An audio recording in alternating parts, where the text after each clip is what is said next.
Hey guys, Crystal Thompson here for Unity. I'm so excited because today we are doing a partial fussy cut card using the old-fashioned holiday love. We're going to be using this awesome chalk, which I haven't used yet, and one of the sentiments I'm thinking about using the sending our love this holiday season. And then we're going to stamp this beautiful little tree right behind it. It's going to look super fun. For our color combinations today, of course, we're going to be using our original red and blue trunk colors. However, we're going to be stamping with Early Espresso, which is a brown, and I'm going to show you how to turn this into a Copic friendly ink. And then we're going to use Old Olive for the tree. We're going to be doing some heat embossing in gold for our sentiment. And then for our cardstocks, you're going to need 2 pieces of cardstock in an off-white and then again in an olive green tone. And then this is going to be the one that gets fussy cut and then hand cut as well. So let's get started. All right, so we have our little truck ready to go, and I have my Early Espresso, which is a really dark chocolate brown. And I love to Copic color with other color inks aside from black. So this is a great way to utilize all your ink pads in your stash. So we're going to completely saturate the stamp pad, and it's going to be absolutely beautiful. And then think about the placement of where you're going to place this. So I kind of going to cut this way, and then I'm going to fussy cut around it, and that's going to leave enough room for our sentiment. So if you're going to pull out your sentiment and measure it out, you're more than welcome. I'm kind of going to wing it here and try to place it off to the right. We're going to hold it down to really allow our cardstock to absorb that color and get a clear, crisp image. And I should mention that this cardstock is not Copic friendly cardstock. It's just regular off-white. It's super thick, but that's okay. We're not going to do a ton of blending, which is going to be just fine. So I'm going to pull this up, and now we have a beautiful, nice image. So what we're going to do is we're going to grab our heat gun and we're going to heat set the whole thing, and this is going to really cook that ink color into the cardstock, and it's not going to bleed when we do the Copic coloring. Then we're going to move on to doing our Copic coloring, and let me show you what colors we're going to be using. Okay, another image is heat set. What we're going to do is we're going to begin Copic coloring. So our first color, I'm going to do all the chrome parts. So I'm going to be using this W5, and I'm going to place it right here so you can see the color. And honestly, we're going to do a very simple, very easy coloring of all what would be chrome. It'd be really fun to come in with some silver nouveau and add just to make it that much darker and that much glitterier and metallic.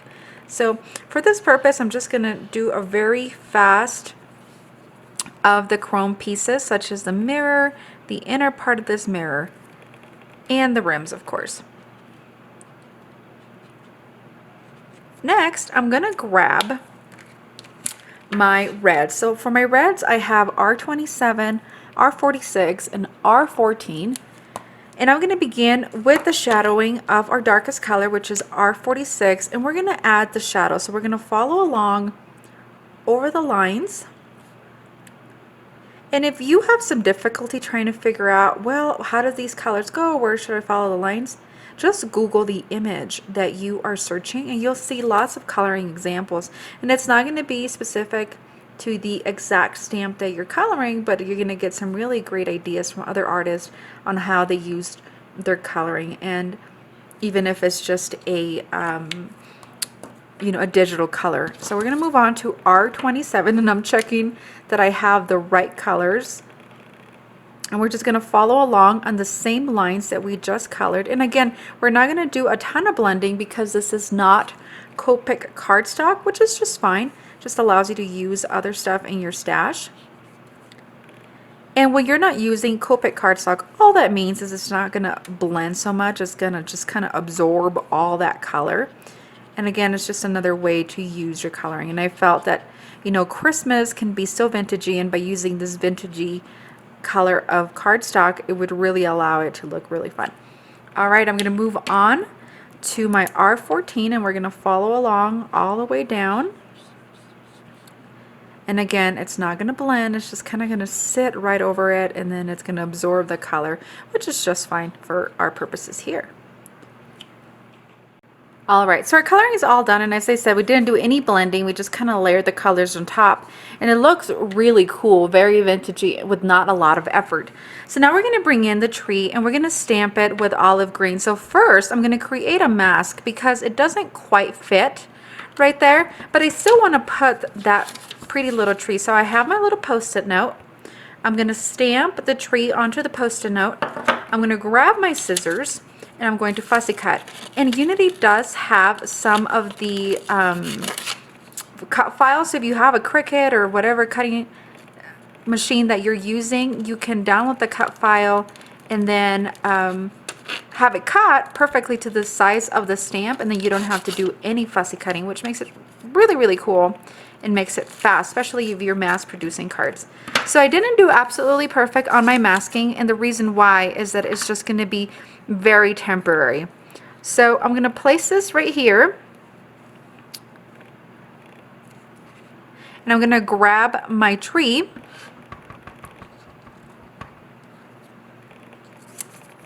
and I'm just going to make sure that I cover the truck, but enough to leave the bed of the truck. And then, there we go. And then we're going to stamp down. All right, so our tree's in the truck. We can go ahead again and grab our heat gun.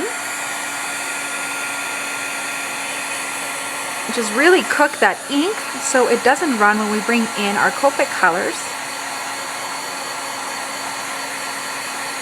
And you'll see it change color just a little bit, but don't over process your coloring here. All right, so now I have two colors, very different colors. Again, I'm going to begin with G24, and I'm just going to do a solid, non-blended. And again, I'm kind of leaving some spaces on it because I want it to look like a tree. Then I'm going to grab my YG45, which is darker, and I'm just going to zigzag at the edge of each fern of this tree. And then we're going to grab our G24 again and just finish this. And now we have a tree on the back of our truck. All right, so now we're going to begin the trimming fussy cut process of it. So I'm going to grab my paper trimmer.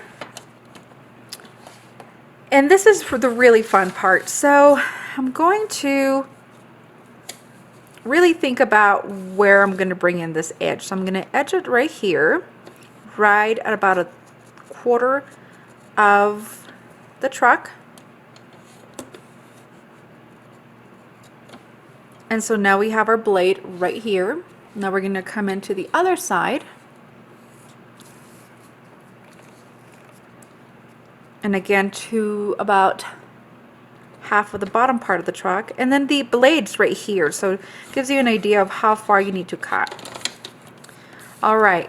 So now we're going to grab our scissors and we're going to fussy cut the bottom part of this. And you could totally just go ahead and cut, but I don't feel that you get the same effect that you do from using a paper trimmer. So I'm going to trim, and this is real time, guys. This is not fast forwarded, which makes it super easy and super fun to be able to show you how quick it is to make this card. And we're going to trim, and there we go. Now we have this really cool partial card. I'm going to remove this, and then we're going to bring in our olive background cardstock. Okay, so we're going to do our heat embossing. So I have my top panel right here, and I'm just going to use it for the purposes of placing my sentiment. And we're going to place this right here. So I'm going to just remove that so we don't have any of that cardstock kind of hanging up the stamping of this. I'm going to hold it down for just a couple seconds to really absorb, let the cardstock absorb. We're going to bring in our gold embossing powder. Super pretty. And then we're going to grab our heat gun and we're going to heat set from the bottom. That way it doesn't blow our powder out of the way. And then we can see when it's completely heated. All right. Super easy peasy. Now we're going to grab the panel that I had added some foam strips at the back. We're going to place it at the top of the card. And now you have this partial cut, super fun. But last but not least, we're going to add some gold sequins. And while I finish this up, I really want to thank you for spending a couple minutes with me today doing this partial fussy cut card using the Unity Stamp Company Old Fashioned Holiday. Be sure to click subscribe so you can see more of our videos. And if you love this video, be sure to click a like. That lets me know what you like, and I can continue to produce more of these videos. Well guys, this is it. I hope that you have a wonderful day and that this card inspires you to do something crafty today. Have an amazing day.